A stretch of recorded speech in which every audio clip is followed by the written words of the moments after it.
In this video, we will deconstruct aggression, reactivity, and arousal in dogs. A lot is coming fast, so stay tuned.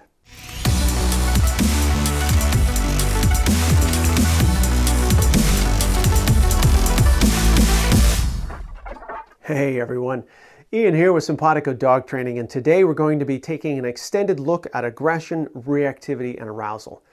This is a long video, so there will be timestamps in the description below, along with the usual notes, links, and resources. I won't delve into specific training techniques in this presentation because it would significantly bloat the duration. Moreover, I can only confidently speak about the techniques I utilize in my own system. However, it's important to note that there are numerous effective approaches to achieving the same goals. Many skilled trainers employ different but equally valuable methods within their systems. Presenting my approach as the sole method for achieving success would be unfair. Now, there's a lot to cover, so let's get to it. To really start making sense of what's going on in your dog's head, we have to first talk about the concept of neuroception. Neuroception is how individuals decode information from their senses. These sensory inputs are essentially raw data, and the brain must make sense of this information. Neuroception determines how an individual perceives and responds to their environment. It's critical in shaping our experiences and interactions, and, importantly, it's completely involuntary. Neuroception is like the brain's built-in radar for spotting risks, helping us stay safe and survive. But sometimes, the brain can be a bit overprotective and detect risks even in perfectly safe situations. So while something in the environment may not pose an actual threat, it effectively becomes one if the brain perceives it as a threat. This phenomenon is related to how humans experience conditions like PTSD or anxiety. Now that we've got an idea of what neuroception is, how does that figure into aggression?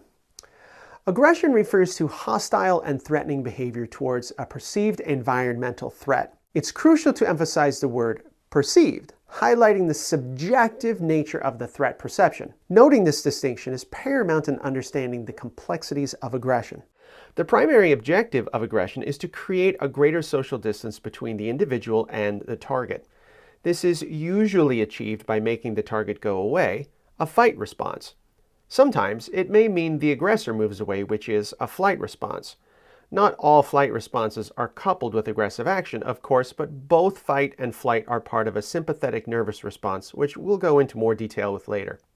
In essence, aggression serves to establish and maintain distance between the aggressor and a target. Various forms of aggression can manifest in different ways. One of the most prevalent behaviors in dogs is territorial aggression, which occurs when they protect their physical space. If there are any perceived threats to their territory, they will forcibly eject those individuals from their environment. Various dogs, such as guardian breeds, have been intentionally bred for territorial aggression. We have selectively enhanced it through breeding. This attribute gives them a heightened sense of responsibility over a designated area, prompting them to take action against anything that doesn't belong.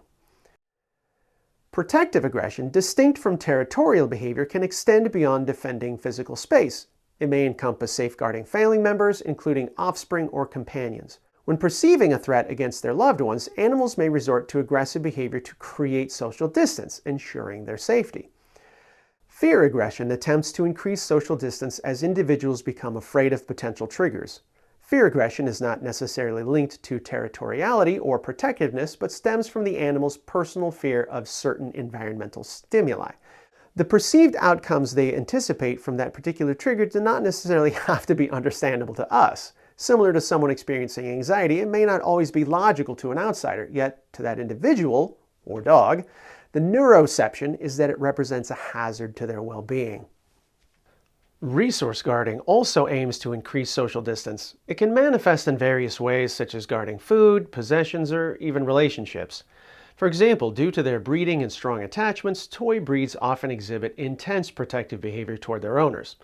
However, their intention is not to protect their owners from harm, but to guard the relationship. This behavior is often rooted in their anxious attachment to their person. In fact, most resource guarding in the home stems from some level of insecurity. Incidentally, rescue dogs can sometimes develop a similar kind of anxious attachment and guard their new owners, new possessions, or even food, since these dogs have yet to develop a sense of permanence and stability in their lives. Thus, all the creature comforts we might take for granted are stupendously valuable to that dog. You may sometimes also see a spike in resource guarding from your dog when you bring a new dog or cat into the home, since the perceived value of the existing resources has now changed. In any event, resource guarding is a natural survival instinct. Animals have relied on it for millions of years to protect vital, scarce resources. However, as we will discuss later, these dynamics can get distorted in captivity, like in your home. Pain-mediated aggression happens when a dog feels pain and reacts aggressively as a defense mechanism. Like all types of aggression, they try to increase social distance to mitigate their discomfort, to keep themselves safe if they feel vulnerable, or to alleviate their fear of impending discomfort. As an instructor for pet CPR and first aid, I tell my students in my classes, any animal that is in pain or will be moved into pain can and will bite, including your own. Anything causing discomfort can trigger the response. Sometimes it's external, like a cut, a hurt paw, or even mats in their fur. Other times, it's less obvious, like internal joint pain or something in their GI tract. Dogs can even become increasingly more sensitive due to the anticipation of pain or discomfort, which is why they get defensive at the vet and the groomers, or when you try to clip their nails at home. Pain-mediated aggression is something training can sometimes help with, but primarily you have to resolve the underlying wellness component before training can be effective. Lastly, there is offensive aggression, which indicates a distorted manifestation of aggression. Unlike other types of aggression, offensive aggression is idiopathic, meaning it lacks a clear, direct motive. It tends to morph into a dysfunctional hair-trigger response to environmental stimuli. In such instances, a dog may feel overwhelmed, like they're saying, "I can't deal right now, and everyone needs to back off." This is just a basic rundown of aggression types, and each of these could be further broken down into more nuanced distinctions. For the purpose of this video, though, I think you get the idea. I would also like to mention the concept of ritualized aggression, which plays a crucial role in understanding behavior. Ritualized aggression is a social dynamic characterized by posturing, signaling, and exaggerated displays of aggression, all without actual conflict. This dynamic holds particular significance for canines, as engaging in physical conflict can be costly for their survival. There are various forms of signaling, such as baring teeth, ear and eye appearance, tail carriage, and more. Piloerection and vocalization are also means of communication that indicate to another animal or person that they are agitating that dog. I must clarify that in nature, certain animals' behavior inherently includes physical conflict. For instance, silverback gorillas engage in fierce battles, while other species fight over mates or strive for dominance within hunting groups. Similar behaviors can be observed among certain aquatic creatures, reptiles, and birds.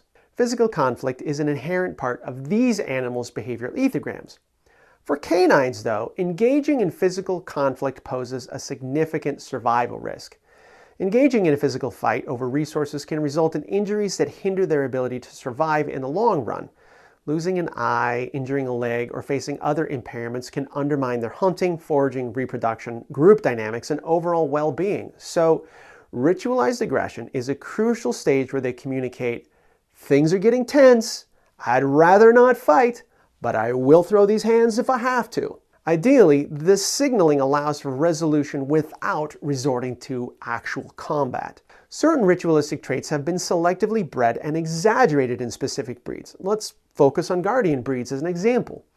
Their role is not to engage in unnecessary fights, but to establish a boundary and signal to potential intruders they should stay away. Therefore, guardian dogs have highly ritualized behavior patterns, which include a lot of growling, showing teeth, posturing, and other scary-looking behaviors. These signals indicate that they are uncertain about the presence of the individual, but are not necessarily wanting a physical confrontation. As long as it goes away, there's no need to escalate. Herding dogs are also generally highly ritualized. They're trying to motivate the animals they're herding rather than inflict harm on them. Here, we have a dog exhibiting a display of ritualized aggression. Despite being behind a barrier, he communicates his boundaries through his ears, eyes, and facial muscles, displaying a clear warning. He would much prefer you just go away instead of having to escalate and make you go away. In general, most dogs will naturally display ritualized aggression before resorting to actual physical confrontation. Consequently, Any skilled trainer appreciates ritualized aggression because it functions as a clear signal that the dog is agitated. It's like an early warning system. You know, there's this popular saying among consultants who work with aggressive dogs: you never punish a growl, you learn to love the growl. And you know why? Because it gives us valuable information to really understand and address the dog's emotional state before things get out of hand. Unfortunately, many harsh or aversive methods merely suppress the ritualized aggression while failing to address the underlying emotional content that drives aggressive behavior in the first place. That's just superficial problem solving. Consequently, these dogs may just stop warning everyone before they attack because they're being forced to bottle it up. Those are the scariest kinds of dogs.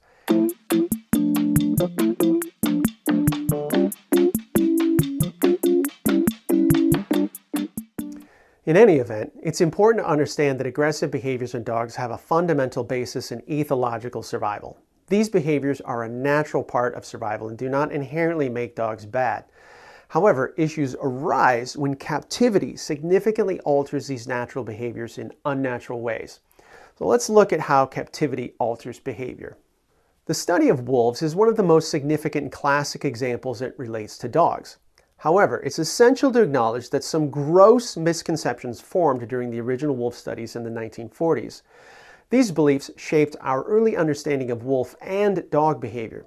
They involved concepts like alpha dominance, conflict for pecking order, and priority access to resources. Shortly after publishing their findings, the researchers quickly retracted their statements. You done messed up, Aaron! The researchers admitted their mistake, attributing it to the fact that the observed behaviors of those wolf packs were in captivity, in an unnatural environment where they were forced into close proximity. Once the researchers began observing wolf packs in their natural habitats, they didn't witness any previously described behaviors. In the wild, wolves coexist peacefully and maintain a balance that was absent in their captive habitats.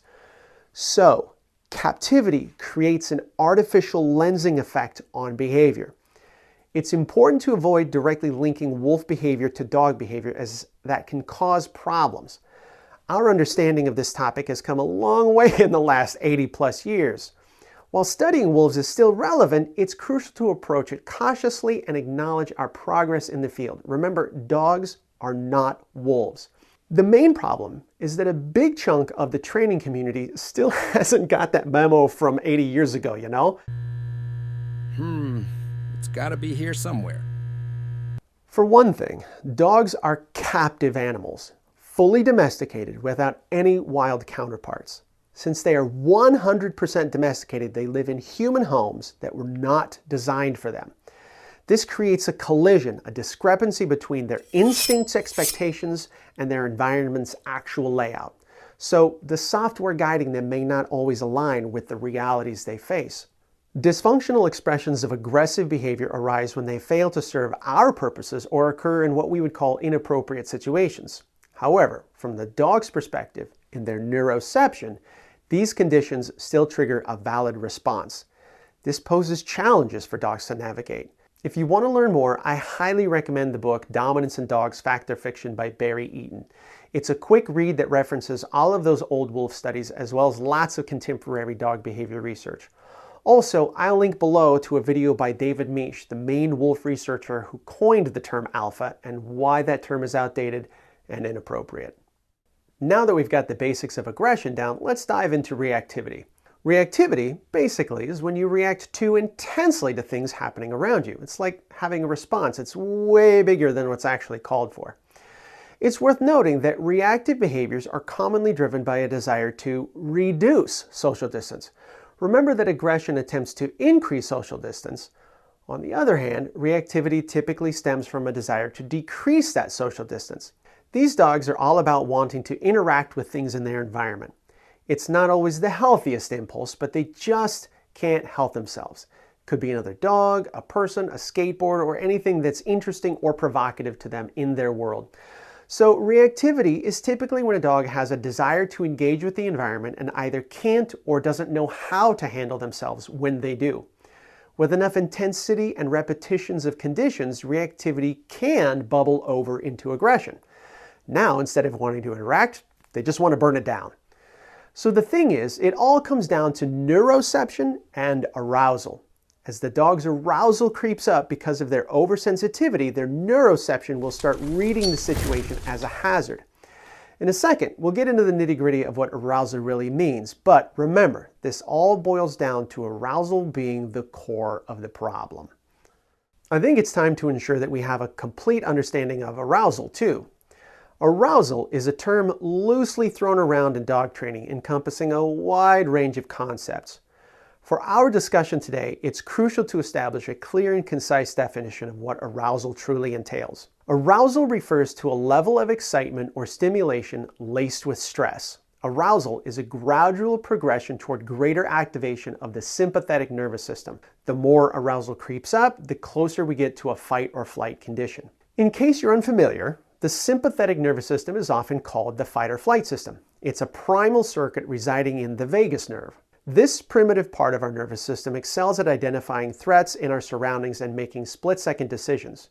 Do I confront the threat head-on, or do I get the hell out of Dodge? The sympathetic nervous system is not a digital system. That is to say, it's not on or off. It's an analog system, meaning that it's on a fader, it's on a dial. It works in a flexible way, allowing for a more nuanced and adaptable response.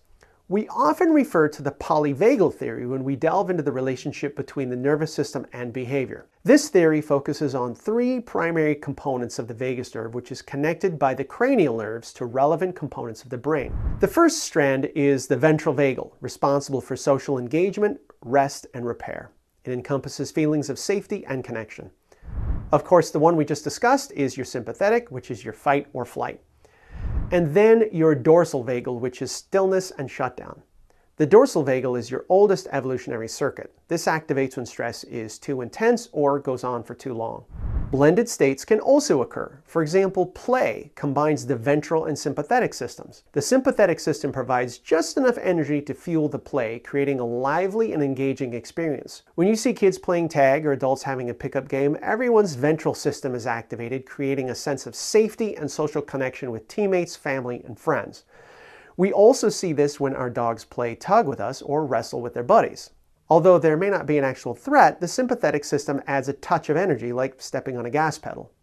On a side note, play is seriously the master key to dealing with reactivity and aggression. If your training feels like play, you'll make a huge difference in tuning and toning up the nervous system. Additionally, there are other blended states to consider. When the ventral and dorsal systems work together, a sense of content stillness is achieved, like when you're engaging in hobbies or drawing or when little kids are coloring. You see this when your dogs are settled down with a chew toy, for example. On the other hand, when the sympathetic and dorsal systems combine, it results in a freeze response, similar to how rabbits prepare to flee while their engine is still running. You'll see this sometimes in shelter dogs or dogs at the vet office. And then, if the system goes full dorsal, that's complete tonic immobility. It's full shutdown. That occurs during a significant life threat that totally overwhelms the system. On a side note, many people misconstrue dorsal shutdown in dogs as calmness. Just because a dog is inactive, it doesn't mean they're calm. I want to revisit the idea of a sympathetic state, specifically when it's blended with playfulness. Sometimes this sympathetic state can become slightly dysregulated and start to manifest itself in different ways. Children with their developing nervous system lack the fully developed regulatory systems in adults. Their neuroception, how they perceive and respond to the world, is still in flux. This is why you might see them playing just fine one moment and then suddenly start fighting the next. If you ask them what happened, they probably say, "I don't know, I just got mad." That's a tip over in the SNS. The dial is turned too far, flooding the system with an excess of energy until it triggers fight or flight. What was playful now transforms into conflict. That's a dysregulation in the system. When discussing arousal, we are referring to a state where the animal is being stimulated by something in its environment. It's like turning up a dial, gradually increasing the stimulation level. Proper self-regulation of the sympathetic nervous system is crucial, and if the individual cannot self-regulate well enough, they'll tip over. Through training, our goal is to help dogs control themselves better by developing their skills and abilities for self-regulation. Consider military or police dogs. They possess astounding self-regulation, enabling them to engage in behaviors that would typically be interpreted as aggressive. However, they maintain just the right amount of sympathetic arousal to provide the necessary energy and intensity while retaining cognitive function. This allows them to follow commands and directions. It's why an officer or handler can effectively call them off from engaging with a bad guy. They approach the situation with confidence and expertise rather than a purely instinctual fight or flight response. This exemplifies the extraordinary self-regulation within their sympathetic nervous system, which is crucial. That's also why a knee-jerk protection dog trained to be mean isn't a good protection dog. They're a liability because they're all spinal cord, man, no brain. Also, take EMTs, for example. When faced with a gruesome and harrowing situation that causes others to panic and lose control, veteran EMTs remain composed. They understand the urgency of the situation and swiftly go to work knowing exactly what needs to be done. Remarkably, they're able to maintain their cognitive function, make sound decisions, and operate effectively, all while their sympathetic nervous system provides the necessary boost without tipping over into panic. Right here is where some threads are going to come together for you. In dog training, the term threshold is often used to describe the state of a dog's nervous system. Indeed, trainers always say, you have to stay under threshold, or don't let the dog go over threshold. When a dog is said to be over threshold, it means that their sympathetic nervous system has been overactivated. They've tipped over the limit and they are no longer able to think. Instead, their response is purely visceral. This is an important concept in dog training and behavior science. When a dog surpasses their threshold, it signifies that their arousal levels have escalated beyond control, resulting in an overflow of stress hormones. At this point, their system becomes overwhelmed. Every dog is an individual and will have a unique threshold. However, this threshold can be adjusted through effective training, support, and practice.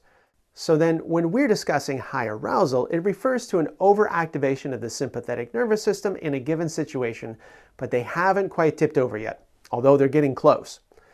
The SNS is giving their system enough juice to overexcite them, so dancing and vocalizing turns into barking and height-seeking, then grabbing your sleeves, and so on until they either get a chance to downregulate or they pop.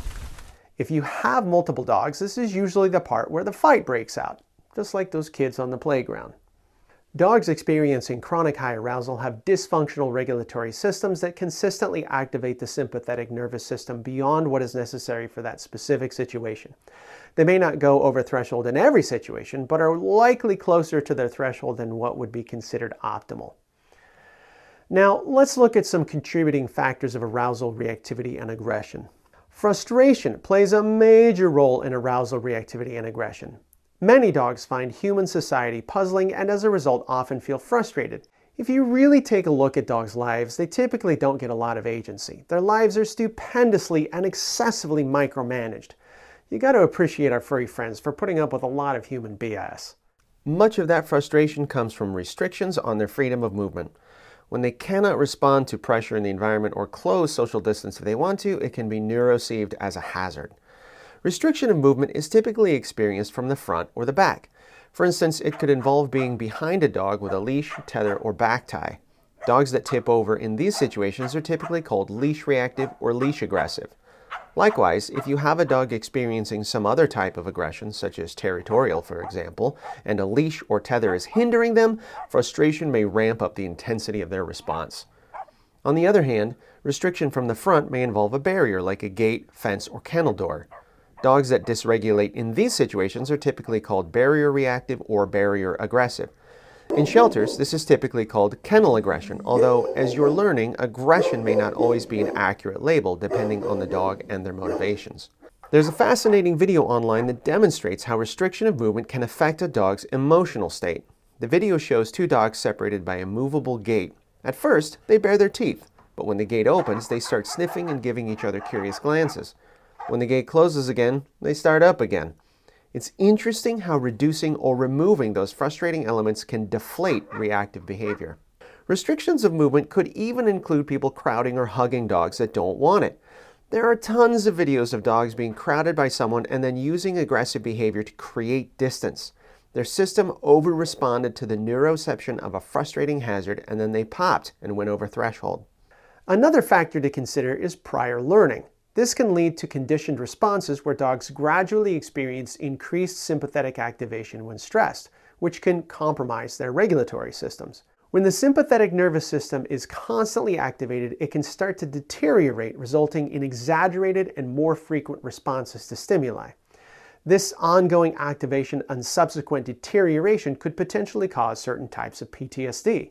The same idea applies to dogs who have had traumatic experiences with other dogs, humans, or even objects in their environment.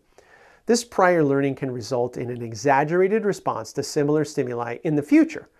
When they become predictable to the dog, all of those incendiary contributing factors will activate a faster than normal response in the dog's brain and nervous system. The next time they see a dog, similar person, or similar object, they'll skip several steps and go right into aggression.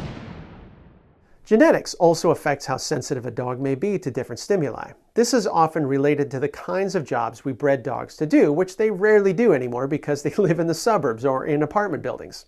It's the problem of captivity, like I mentioned. For example, sighthounds were bred for their incredible eyesight and speed in chasing small animals. However, it's not surprising if a greyhound that spends his life in a cul-de-sac instinctively chases a neighbor's cat. This unintended response happens when the stimulus, like a cat running across the road, closely resembles the situations they were originally bred to respond to. Let's talk about guardian dogs again. Originally, they were relaxed companions on farms. They only sprang into action when they spotted human or animal intruders. However, nowadays, Mastiffs and Great Pyrenees are often found lounging in living rooms instead of keeping watch on hilltops. Then, when someone unexpectedly visits, their territorial instincts inadvertently kick in. As a result, they may not always be the most welcoming. Herding dogs were made to be sensitive to sudden changes in flock or herd behavior. Now, without that stimulus and a functional way to release it, they get amped up when people in the living room suddenly start moving. Similarly, terriers have had steps deliberately taken out of their predatory sequence to boost their quick-to-action gameness. This allowed them to carry out their original tasks of near-suicidal pest control efficiently. While this will keep the rats out of your barn, it may not work as well when strolling through the suburbs with squirrels, stray cats, and little kids running around. This doesn't make any of these dogs bad. If anything, it's our fault. We created these situations, so we have to work through it all with them cooperatively, compassionately, and supportively. Now, don't get me wrong. None of what I'm saying is prescriptive. Every dog is an individual with their own genetics, their own life experiences, their own prior learning, and unique environment that they live in. The impact of sympathetic system activation varies significantly among individuals. Some may exhibit heightened aggression, while others may experience panic. Some become reactive as they try to engage with something, and others may have confusing mixed feelings, just like people.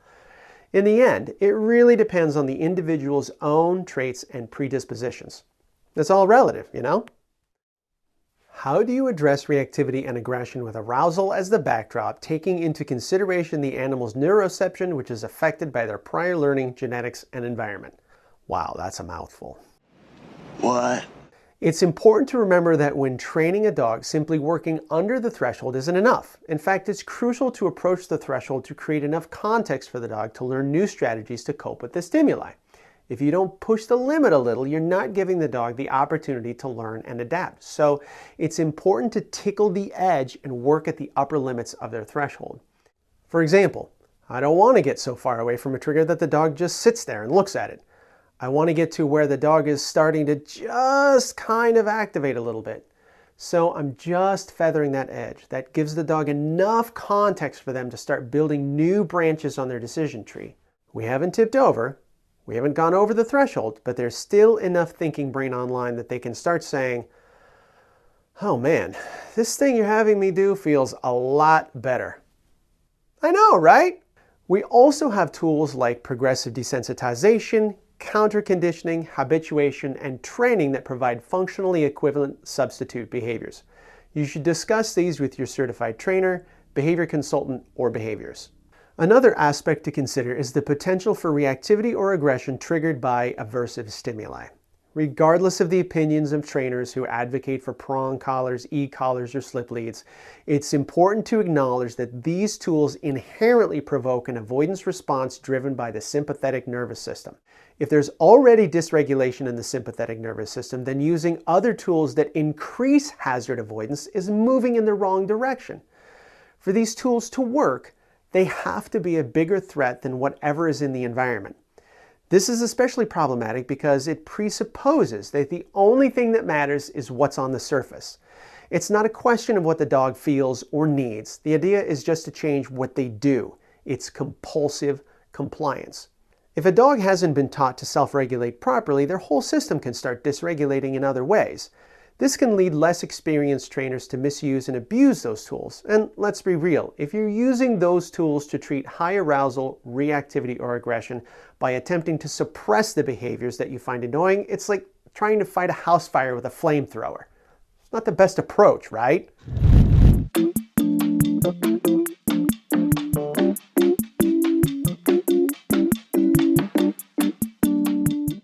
As you train your dog with knowledgeable, supportive methods, you are helping them become more resilient, confident, and stable. As I mentioned earlier, adding play to their training routine is an awesome way to activate their sympathetic nervous system in a controlled manner.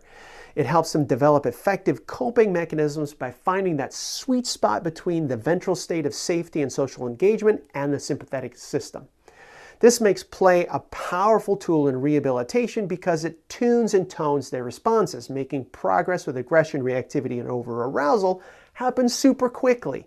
In addition, it's crucial to have a strong partnership and support from the handler. I can't overstate how vital it is to work cooperatively with your dog to co-regulate their emotions and behavior until they can better self-regulate. The last thing I want to discuss with you is how language matters. Language is important when it comes to talking about dogs and people. Some folks tend to refer to dogs as reactive, aggressive, or dominant. However, these labels are useless because they tend to pathologize the dogs. It's important to choose words that don't label the dogs and instead focus on their behavior and what we want to change to help them. Don't make your dog their behaviors. These are behaviors, not personality traits. They're not trying to be a problem, they're having a problem. Using language that helps us distinguish our dogs from their behaviors allows us to focus on the behavior itself without conflating it with the dog's identity.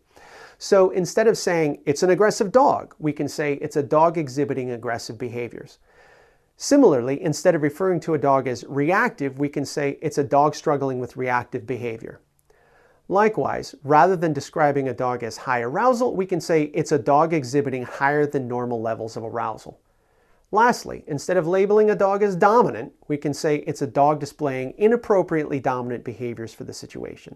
I'd also like to mention another concept called true aggression, which has been on my mind recently. Just the other day, I received an email from a woman struggling with her dog's aggressive behavior. She reached out to us because previous trainers were unable to resolve the issue. These trainers claimed that if it was true aggression, the dog wouldn't take food in certain situations or wouldn't sit with its back turned.